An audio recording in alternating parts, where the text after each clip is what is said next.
didn't see you there. What brings you down to the religious history archives? You don't say. You're interested in the religious revival that happened in England in the mid-1700s? That's crazy, because that's exactly what I'm reading about right now. In fact, I'm reading about John Wesley. You haven't heard of John Wesley?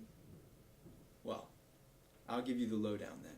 John Wesley was born on the 17th of June, 1703. He was born to his father and mother, Samuel and Susanna, the 14th child. Many of their other children died, but he was the 14th.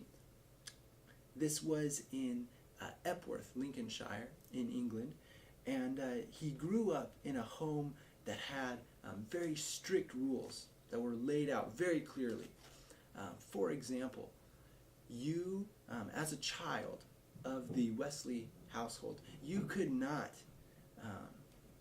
say, play on the Lord's Day or run through the church. His father was a Anglican priest, in fact, an Anglican clergyman, and because of this, the family was pretty strict. However, if you made a mistake and you came clean about it, you were honest, your punishment would actually be taken away.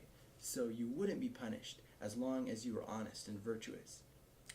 I think that this was maybe the foundation of John Wesley and what he did with the Methodist movement. We'll get more into that later.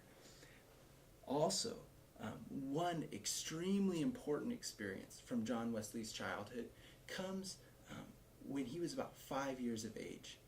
His house actually caught fire, and the whole family was able to escape the building, no harm done, except for him. He was stuck in his room and he couldn't go down the stairs. His father tried to go up and get him, but he couldn't. He's stuck. Didn't know what to do. But some neighbors came, and one man stood on another's shoulders, and they lifted John out of the burning building. Right as they were pulling him out, as soon as his feet left the ledge, you could say, the house collapsed. Later on, John would look back on that moment as a piece of divine providence, and he felt like God really had something special planned for him. Almost a Messiah complex, we might call it in modern day psychology, where he feels like he has this special calling, and he's very sure of what God, or of that God, has something for him to do that's special in his life. And you can see this in other great reformers and leaders. Jesus, Muhammad, Luther, all these men. They did amazing things because they felt this great calling.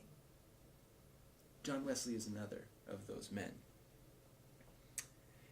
As he grew up, he decided to go into the Anglican ministry like his father. He ended up traveling away from England to the colonies, to Georgia. He spent a fair amount of time there doing some pastoral work. However, he wasn't able to connect very well with the community. In fact, it got so bad that he left the colonies. He fled. There was a member of his church who he felt needed to be held back from communion because of issues that she had, and she caused a big fuss, and because of that, her family then leveled charges against John Wesley about how poor of a minister he was, and they spread out all sorts of accusations against him. And because of this, John decided to leave the colonies, and he went back to England rather discouraged. But what he realized on his journey back was that there was something in him that really needed to change. He says that I, who went to America to convert others, was never myself converted to God. You can find that in his journal. from January 29, 1738. He hadn't experienced what Christianity was really about.